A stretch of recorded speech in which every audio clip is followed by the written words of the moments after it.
must remember the Atlas of Creation that was sent out to French schools last year. In this brick-like 800-page volume, the author, a Turk who writes under the pen name Harun Yahya, takes the Quran as his basis for rejecting the theory of evolution.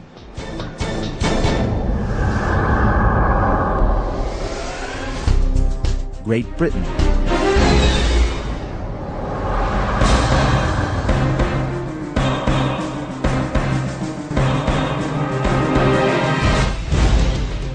The world-famous press agency, Reuters, whose news reports serve 1 billion people every day, carried a story containing extracts from an interview with Adnan Oktar by Tom Hennigan, the agency's senior religious correspondent based in its Paris office.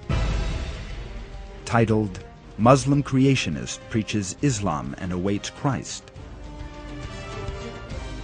The report said, Harun Yahya is one of the most widely distributed authors in the Muslim world.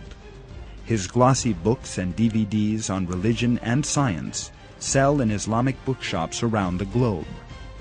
He lets readers download much of his work from his websites for free.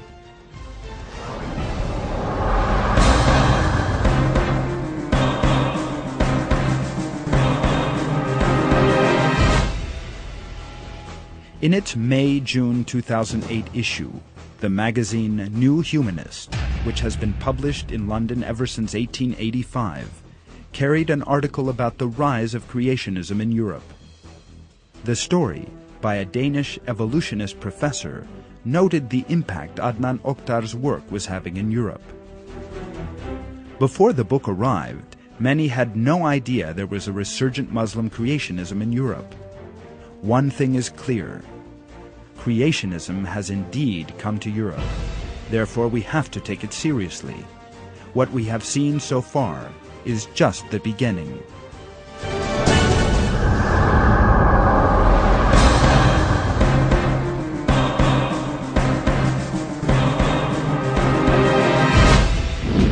The British Morning Star, publishing organ of the Communist Party, announced its unease at the rise of creationist belief with the headlines, "Rise of the Evolution Deniers," and "Ken MacLeod investigates the disturbing rise of evolution denial in British society."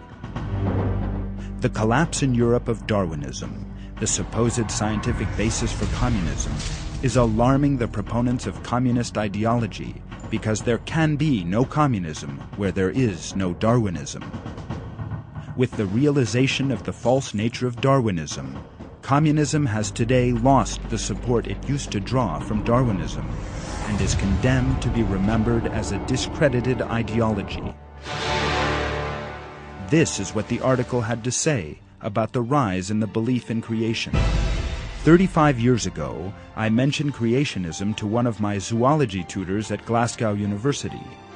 Nobody, he said, takes these people seriously. Today, another of my former tutors, Roger Downey, who is now professor of zoological education at Glasgow University, has to take creationism, or evolution denial as he prefers to call it, a bit more seriously than that. In Islam, creationism is more mainstream than it is in Christianity. The most prominent Muslim creationist, the Turkish writer Harun Yahya's books and CDs are finally produced.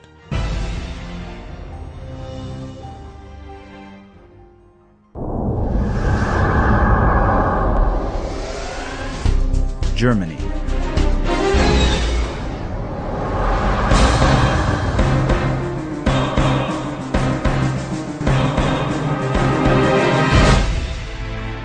On 20 September 2007, Daily Kölner Stadtanzeiger, published in the German cities of Cologne and Bonn, carried a report concerning the Atlas of Creation.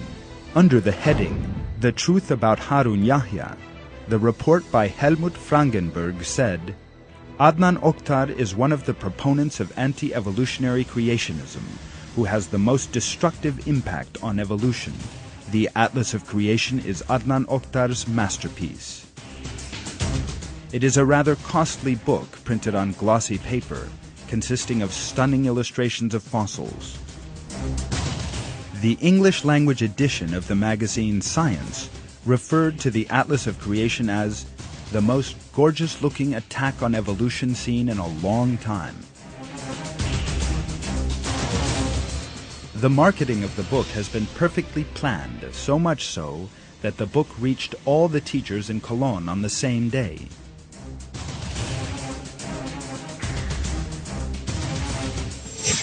It is a fact that if children and young people turn over the pages of the book, they will inevitably be influenced by its magnificent presentation.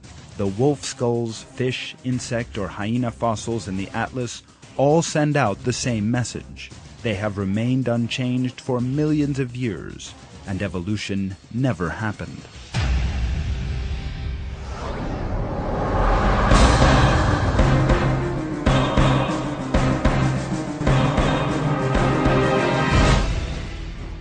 The 9 July 2007 edition of the Süddeutsche Zeitung, one of Germany's main dailies, carried an article about the great impact of Adnan Oktar's works on the subject of creation, particularly the Atlas of Creation. The book provoked a wide reaction in France last spring. Thousands of copies of the book fell, as if from a lofty void, onto the desks of teachers, school principals, library curators, and editors. The book is printed on glossy paper, 800 pages long, and weighs about 6 kilograms, or 12 pounds. Its message is clear. Darwin lied. There is no evolution. God created the world, and created all at once.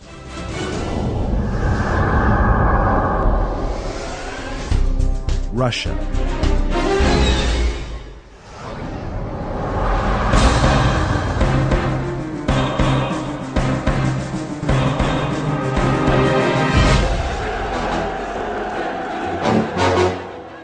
The works of Adnan Oktar have also had a considerable impact in Russia, which was governed by a communist regime for so many years, and in which Darwinism was literally an official policy of state.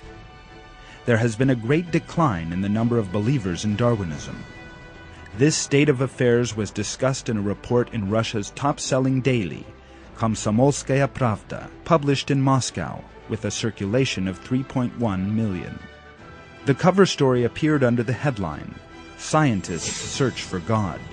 The world around us did not appear spontaneously, but was created. That paper, which was established in 1925 as the official organ of the Young Communist League, questioned the theory of evolution and covered metaphysical questions that science cannot answer, covering the views of scientists holding religious beliefs, shows that Darwinism and materialism have been dealt a heavy blow in Russia.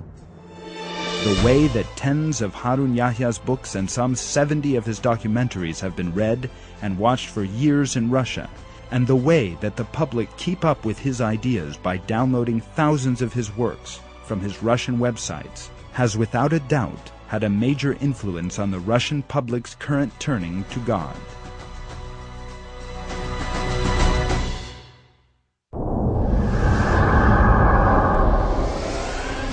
Switzerland.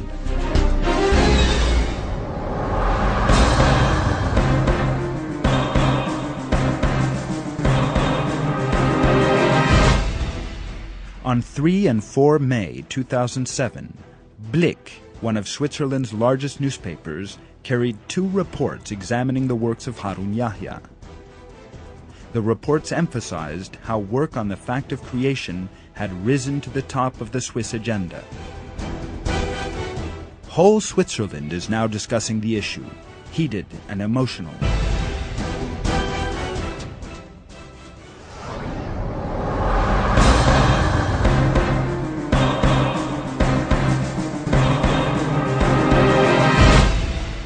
On 2 May 2007, Le Matin, one of Switzerland's main dailies, referred to the powerful effect of the Atlas of Creation in these terms.